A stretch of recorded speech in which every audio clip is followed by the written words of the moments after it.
Psycho అన్నామో గాని, ఆ psycho కాస్త కామెడీ సైకో అయిపోయింది ఈరోజు.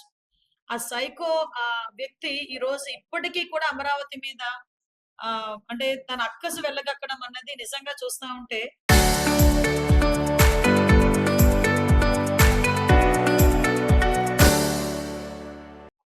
ఒక రకంగా చెప్పాలంటే బాధనిపించింది. అఫ్‌కోర్స్ బాధపడాల్సిన అవసరం కూడా లేదనిపించుకున్న దానికి కూడా కారణం ఏంటంటే, సొంత తల్లిని పార్టీ నుంచి సస్పెండ్ చేసిన వాడు, సొంత చెల్లి గురించి, ఆస్తి గురించి కోర్టుకెక్కి కోర్టు దగ్గర కూర్చొని నంగనాచు కబుర్లు మాట్లాడిన వాడికి, అమరావతి రైతులు చేసిన త్యాగం గాని, అంతమంది రైతులు చేసిన ఉద్యమాలు గాని, నిజంగా అతనికి ఏమైనా కదిలిస్తాయని అనుకుంటున్నారా మీరు? అలా కదిలిస్తాయి అనుకోవడం మన అవివేకం. అది కాస్త ఇంకొంచెం ఏదో అంటారు గదా! ఆ పిచ్చి పరాకాష్ఠకి చేరిందన్నమాట. పిచ్చి పరాకాష్ఠకి చేరి మినిమమ్ నాలెడ్జ్ లేకుండా అసెంబ్లీలోని వాళ్ళు ప్రవేశపెట్టి బిల్లు పెట్టగలిగింది మేమొస్తే మేము పెట్టలేము. అంటే ఇప్పటికి అదే విధ్వంసంకి ఉన్నాడు.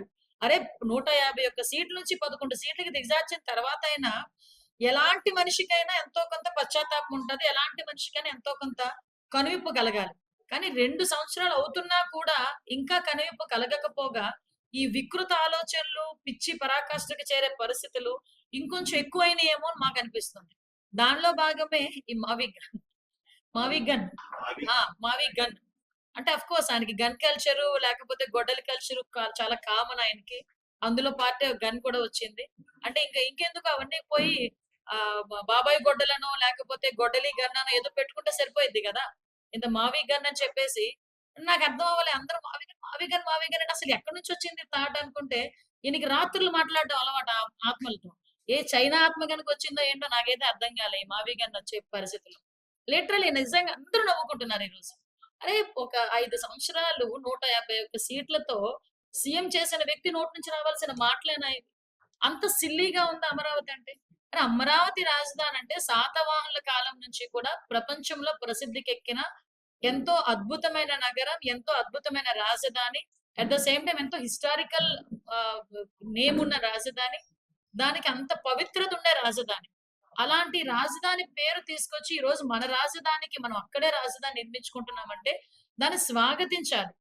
అంటే అధికారం లేనప్పుడు అప్పుడేమో స్వాగతించిన వ్యక్తి అధికారం వచ్చిన తర్వాత 3 ముక్కల రాజధాని అని చెప్పి, మళ్ళా ఎగైన్ ఈ రోజు తీసుకొచ్చి అది కాదు మావిగన్ అని చెప్పి మచిలీపట్నం, గుంటూరు, విజయవాడలోని ఆ రీజియన్‌లో పెట్టండి అంటే, ఎగైన్ ఇతగాడు ఏమనుకున్నాడంటే నేనేం మాట్లాడితే అది రచ్చయిపోతది అనుకున్నాడు. లేకపోతే ప్రాంతాల మధ్య విభేదాలు సృష్టించాలి అనుకున్నాడు. ఈరోజు అమరావతి అన్నది వైజాగ్ రాజధానిగా కావాలంటేనే అనకాపల్లిలో ఒప్పుకోలేదు. వైజాగోళ్ళు ఒప్పుకోలే. నాయనా నువ్వు అక్కడే ఉండు. మేము ఇక్కడే ఉంటాం. మేము ప్రశాంతంగా ఉంటాం అన్నారు. ఎట్టి పరిస్థితుల్లోని వైజాగ్ రాజధానిగా అమరావతి వన్స్ డిక్లేర్ చేసిన తర్వాత వైజాగ్ రాజధానిగా ఉత్తరాంధ్ర వాళ్ళు కూడా ఒప్పుకోలే. ఈరోజు ఉత్తరాంధ్ర వాళ్ళు కూడా ఆ రోజు అమరావతి నుంచి ఆహ్, ఆహ్, న్యాయస్థానంకి వాళ్ళు అక్కడికి పాదయాత్ర చేసేటప్పుడు ఇక్కడ నుంచి చాలా మంది వెళ్లారు అక్కడికి. పాదయాత్ర చేసినప్పుడు మద్దతుగా. శ్రీకాకుళం ఇచ్చాపురం నుంచి కూడా వెళ్ళే సందర్భాలున్నాయి. ఈ రోజు నువ్వొచ్చి మళ్ళా ఎగైన్ అంటే ఇదే అమరావతి రాజధాని బిల్లు ప్రవేశపెట్టినప్పుడు అంటే మద్దతుకి మనం చట్టబద్ధత కల్పించడానికి ప్రవేశపెట్టిన రోజు, ఆ రోజు 11 మందున్నా రావాలి కదండీ అసెంబ్లీకి. ఆ రోజొచ్చి మాట్లాడాలి కదా! నువ్వు మావిగని పెడతావో, మావి గొడ్డలు పెడతావో ఏదో ఒకటి పెడతావు కదా! ఆ రోజొచ్చి మాట్లాడడం మానేసి, మళ్ళా వచ్చి 4 రోజుల తర్వాతొచ్చి కన్‌ఫైన్డ్ కొంతమందే ఉంటారు. చప్పట్లు కొట్టే వాళ్ళే ఉంటారు అక్కడ గూడాను. అలాంటి ప్రెస్ వాళ్ళని కూర్చోబెట్టుకొని 2 గంటలు, 3 గంటలు ఊకదంపుడు ప్రసంగాలిచ్చేసి, మళ్ళా ఎగైన్ ఫ్లైట్ ఎక్కి బెంగుళూరు ఎళ్ళిపోతానంటే, ఆంధ్రప్రదేశ్ ప్రజలు నీ మాటలకి రెచ్చిపోయి రోడ్ల మీదకొచ్చేస్తారనుకుంటున్నావా? ఈ రోజు సగర్వంగా చెప్పుకునే రోజు. నీకు వీలైతే, నీకు చిత్తశుద్ధుంటే, కనీసం ఆంధ్రప్రదేశ్‌లోని ఎన్నికల్లో పోటీ చేసి, మొన్నటి వరకు సీఎంగా ఉన్నావన్న కనీస కమిట్మెంట్ ఉంటే, ఈరోజు అమరావతికి మద్దతు తెలుపు.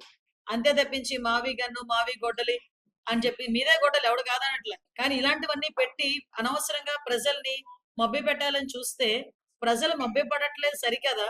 నిన్నొక జోకర్‌లా చూస్తున్నారు ఈరోజు. కనీసం అదైనా గుర్తుంచుకుంటే మంచిది.